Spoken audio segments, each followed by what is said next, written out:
আরো একবার বলতে হচ্ছে ইতিহাসে এই প্রথম ইসলামিক রিপাবলিক অফ ইরান এবং আমেরিকা যুক্তরাষ্ট্র মিলিতভাবে একটি সামরিক নেটওয়ার্ক গড়ে তুলেছে যাতে মধ্যপ্রাচ্যে আর নতুন করে যুদ্ধ শুরু না হয়। আর এর ফলে মধ্যপ্রাচ্যে ইসরায়েলের মৃত্যু ঘণ্টা বেজে গেল।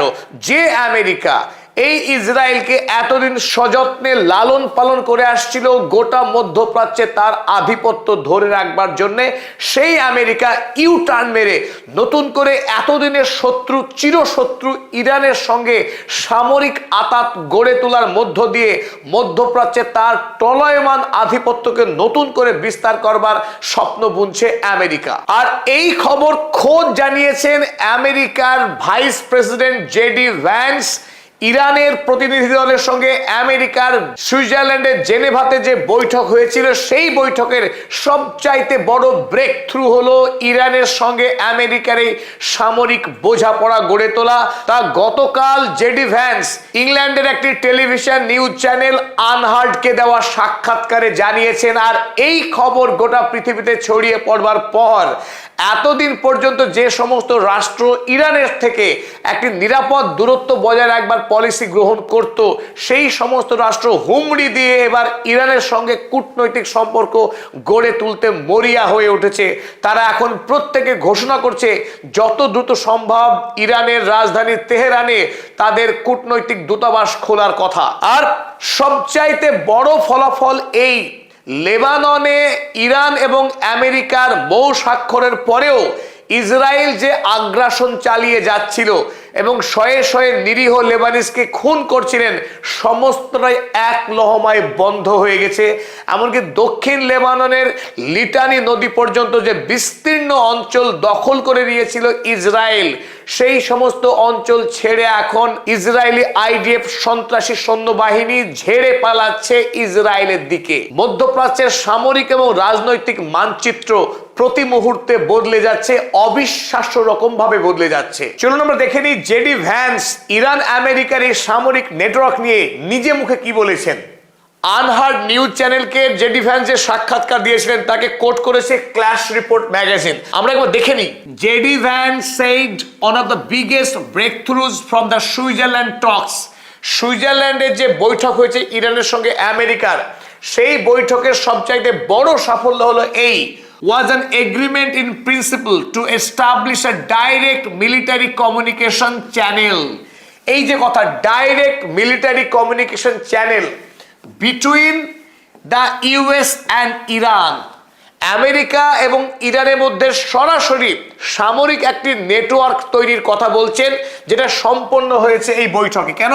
To help prevent the future escalation, মধ্যপ্রাচ্যে নতুন করে যাতে কোনো বড় রকমের সামরিক সংঘাত তৈরি না হয়, সেই সংঘাতকে আটকানোর জন্যে আমেরিকা এখন ইরানের সঙ্গে সামরিক সম্পর্ক গড়ে তুলতে চাইছে, যেটা এতদিন ওয়ান অ্যান্ড অনলি ইসরায়েল।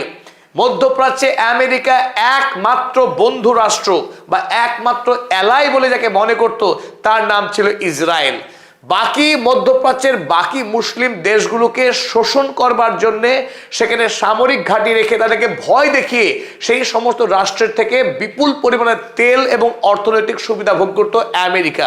কিন্তু বন্ধু হিসেবে, নির্ভরযোগ্য শরিক হিসেবে ইসরায়েলকে এতদিন ট্রিট করে এসেছে আমেরিকা। ইরানের কাছে মার খাওয়ার পর, ইরানের সাথে যুদ্ধে পরাস্ত হবার পর এবার মধ্যপ্রাচ্যে তার আধিপত্যকে বাঁচিয়ে রাখবার মরিয়া চেষ্টায় ইরানের সঙ্গেও আমেরিকা সামরিক সম্পর্ক গড়ে তোলার পরিকল্পনা করেছে এই জেনেভা বৈঠকে। আর আমেরিকা দেওয়া এই প্রস্তাবে ইরান রাজি হয়েছে, সম্মত হয়েছে, সে কথাই জানিয়েছেন জেডি ভ্যান্স।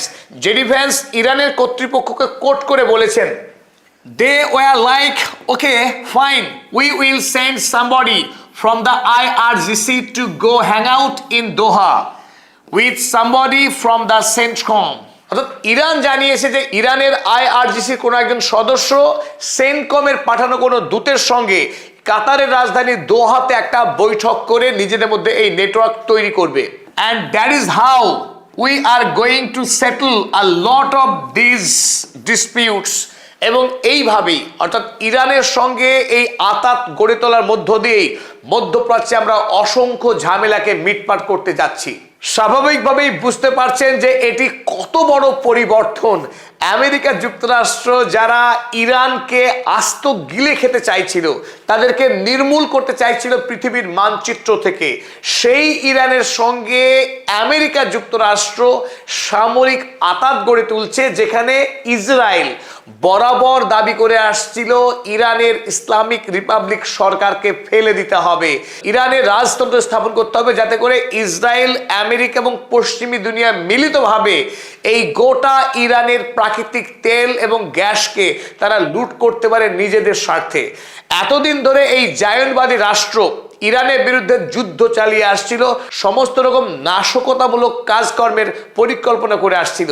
সেই আমেরিকা যুক্তরাষ্ট্র যখন স্পষ্ট বুঝতে পারছে ইসরায়েলের ধ্বংস অনিবার্য, আর ইসরায়েলের এক নম্বর শত্রু মধ্যপ্রাচ্যে ইরান, সেই ইরানের সঙ্গেই বন্ধুত্ব করছে, সেটা আবার সামরিক। এখান থেকে বোঝা যায় পৃথিবী কত দ্রুত বদলে যাচ্ছে, মধ্যপ্রাচ্যের রাজনীতি কত দ্রুত বদলে যাচ্ছে।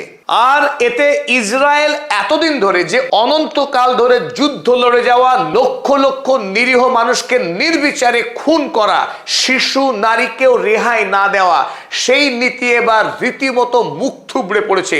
আপনারা জানেন ইসরায়েলের নিরাপত্তা পরিষদের হেড বেন গেভির, যিনি নরখাদক, নরপিশাচ, যার মুখ থেকে কেবল রক্ত পান করার হুঙ্কার ছাড়া আর কিছু বেরোয় না, সেই নরপিশাচ বেন গেভির এখন মুখ এঁটে রয়েছেন।